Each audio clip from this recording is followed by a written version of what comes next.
Hola, buenas tardes. Mi nombre es Emiliano Bautista y yo les voy a exponer acerca de la evidencia uno de biofábricas, que es todo sobre la optimización de la solubilidad del antígeno vacunal TCA1 de Trypanosoma cruzi mediante el uso de nuestro caso, la cepa de expresión ArcticExpress. Bueno, pues me gustaría comenzar dando una breve introducción. Para poner en contexto todo esto del reto, la enfermedad de Chagas es una afección parasitaria desatendida causada por Trypanosoma cruzi. Es una de las estrategias que más prometedoras es el desarrollo de vacunas de subunidades basadas en antígenos eficientes, específicamente en este caso el dominio 2 de la proteína de superficie TSA1. Sin embargo, cuando intentamos expresar esta proteína recombinante en plataformas muy comunes como en nuestro caso y el caso común que es E. coli, el sistema llega a colapsar. Esto se debe a que la proteína posee parches hidrofóbicos expuestos en su superficie que impiden un plegamiento correcto en el citoplasma, provocando que se agregue de manera masiva en cuerpos de inclusión insolubles y biológicamente que sean inactivos. Eh, para mitigar todo este problema, la literatura y nuestras investigaciones sugieren disminuir la temperatura del cultivo. Sin embargo, las chaperonas nativas de E. coli pierden su actividad catalítica en temperaturas muy bajas. Debido a esto, seleccionamos estratégicamente como biofábrica a la cepa de Arctic Express, que fue nuestro caso. En otros equipos fueron otras cepas. Pero bueno, esta bacteria está modificada genéticamente para coexpresar las chaperoninas CPN10 y CPN60 derivadas de una bacteria que lo que hace es que puede sobrevivir a temperaturas muy bajas y también de que mantienen un plegamiento con una alta actividad de resistencia a bajas temperaturas entre 10 a 13 grados, lo cual va a ser importante al momento de la experimentación. Esto va a permitir ralentizar la cinética de traducción y asistir activamente el plegamiento correcto de la proteína diana. En nuestro caso, bueno, en el caso también se acopló a un tag de fusión sumo N-terminal a la proteína de interés, actuando como una chaperona molecular intrínseca que incrementa la hidrofilicidad, estabilidad y solubilidad del antígeno recombinante.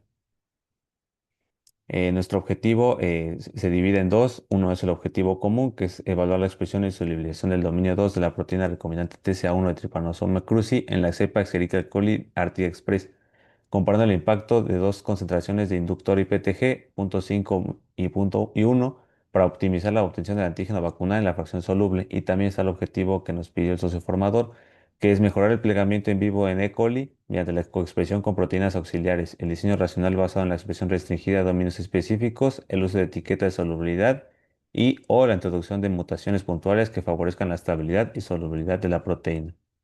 En la parte de metodología y diseño experimental, la metodología experimental de todo este proyecto se diseñó bajo un esquema lógico y metodológico estricto, dividido en tres fases secuenciales, justificando cada una con sus condiciones implementadas. La fase uno, que fue el análisis estructural in silico del dominio TSA1, realizamos todo un análisis in silico, como lo menciona el título, donde recuperamos la secuencia nucleotídica y de aminoácidos del antígeno TSA1 a través de varias plataformas, pero las más importantes fue en NCBI GenBank y BenchLink.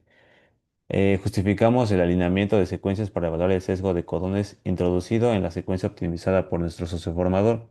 Posteriormente utilizamos AlphaFold, que es otro programa que también fue de mucha ayuda para el modelo estructural tridimensional, y analizamos el archivo PDM-PMOL. En este programa fue donde específicamente evaluamos cuantitativamente los parches hidrofóbicos expuestos, la flexibilidad estructural mediante la escala de B-Factor, que es la que está aquí arribita, y la presencia de residuos de cisteína propensos a formar puentes de disulfuro que lleguen a ser incorrectos, mapeando la predisposición termodinámica y el mal plegamiento, además de la agregación molecular. En la fase 2, que fue la preparación de la cepa de exclusión y la validación genética, pues llevamos a cabo la extracción del plásmido de expresión comercial, que fue el PECRI8-ATCA1 del dominio 2, a partir de preinóculos bacterianos mediante un kit comercial basado en lisis alcalina. Este se justifica por su capacidad de aislar selectivamente ADN plasmídico libre de proteínas cromosomales. La calidad de este plásmido se validó en un gel de agarosa y posteriormente realizamos un ensayo de PCR dirigido específicamente al gen del dominio 2 clonado, justificando este paso para confirmar la presencia e integridad del inserto antes de la expresión.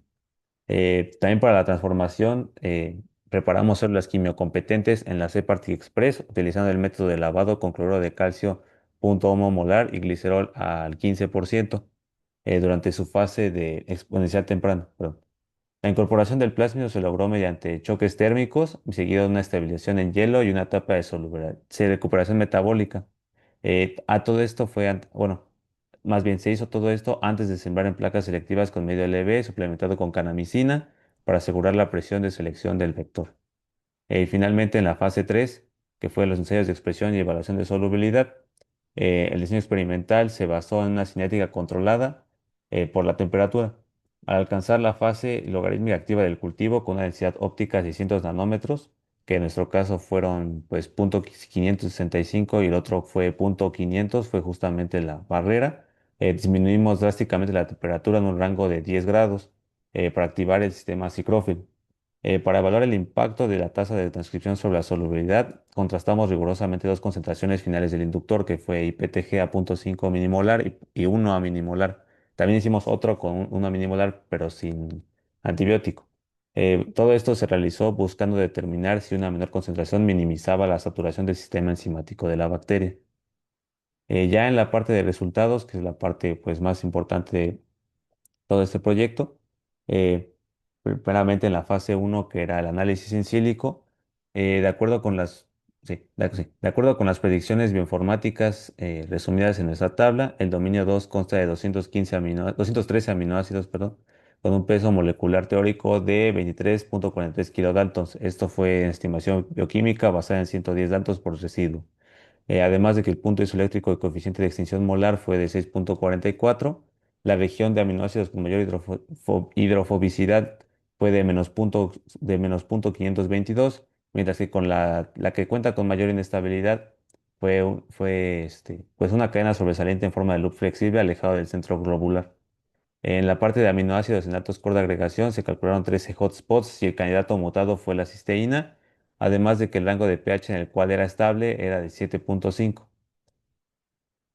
En la parte de la fase 2, que es en la preparación de la cepa y expresión, eh, pues como se expresa en la figura 3, que es esta, sí. Transcurrió la electroforesis utilizando el marcador 1KB DNA ladder en el carril 1, que se muestra aquí.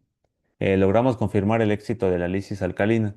En los carriles destinados al plásmido PCRI8A TCA1 del dominio 2 se observaron las bandas nítidas que son características del ADN plasmídico intacto, destacando la migración de las isoformas que están superenrolladas, lo que validó la obtención de un material genético de alta calidad y libre de contaminación genómica evidente, mientras que por la parte del PCR, que es la figura 4 que está acá, pues evaluamos la presencia del inserto utilizando nuevamente el marcador.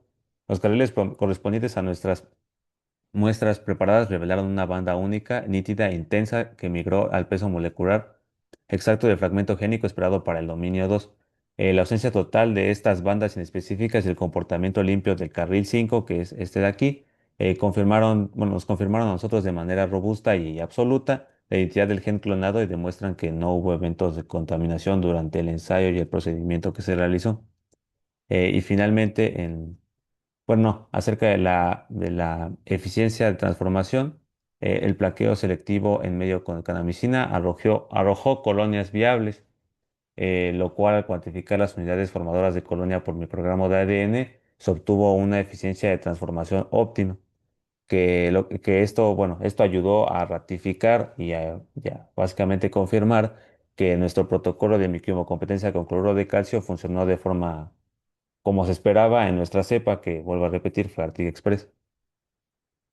Y finalmente para la fase 3 que ya fue como el resultado, que fue el resultado de varias semanas de desarrollo de un protocolo, de una estrategia que se implementó, pues al analizar la electroforesis en geles de poliacrilamida, como se observa en la figura 5, observamos un fenómeno de gran relevancia científica, que al menos fue lo que nosotros pudimos ver, que es tanto como la de 0.5 minimolar como la de 1 minimolar, es prácticamente idéntico.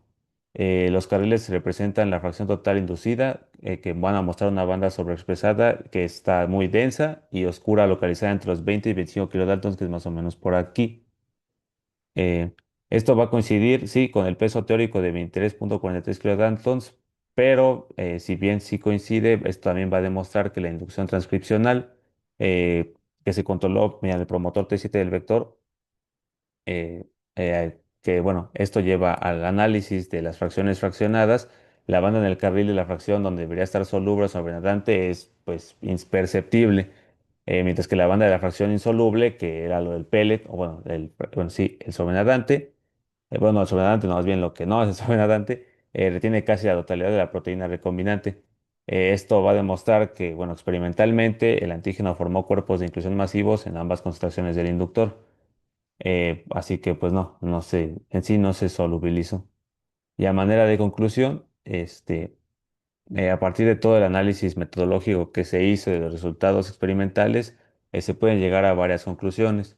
Primero, en la parte in silico, se puede decir que demostramos que una predicción predictiva del 100%, ya que se confirmaron varias de las, como por ejemplo los parches hidrofóbicos, los hotspots, algunos valores que se tenían planeados antes del análisis in silico, y además que ayudó mucho para la parte experimental. A pesar de implementar una estrategia molecular sinérgica robusta, la coexpresión de las chaperoninas CPN10 y CPN60, que eran las de Active Express, al final fue insuficiente para mitigar la formación de cuerpos de inclusión para esta proteína en específico.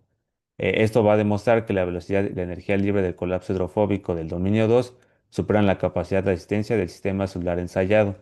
En la parte del IPTG, que es una parte pues bastante importante, las variaciones cinéticas con este valor del IPTG van a demostrar que incluso disminuyendo la fuerza de transcripción 0.5 milimolar, simplemente va a demostrar un patrón idéntico al de insolubilidad, va a demostrar un patrón idéntico al de la insolubilidad de 1 milimolar, además de que también se demostró con la realización de otros experimentos de otros equipos que se podían usar otros medios como en vez del IPTG, como el sorbitol o glucosa, donde sí se iba a demostrar, eh, bueno, todo esto sí iba a mostrar el patrón de solubilidad.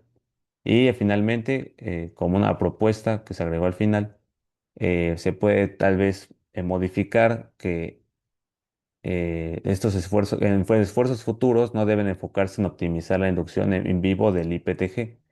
Tal vez se pudiera redirigir la estrategia hacia el aprovechamiento de estos cuerpos de inclusión masivos mediante su extracción y desnaturalización química con algún otro tipo de agentes químicos como la urea, que fue la que también se llegó a usar, y seguido de otro protocolo de replegamiento in vitro. Y bueno, con esto, con dada la conclusión, puedo dar por terminada esta presentación. Gracias.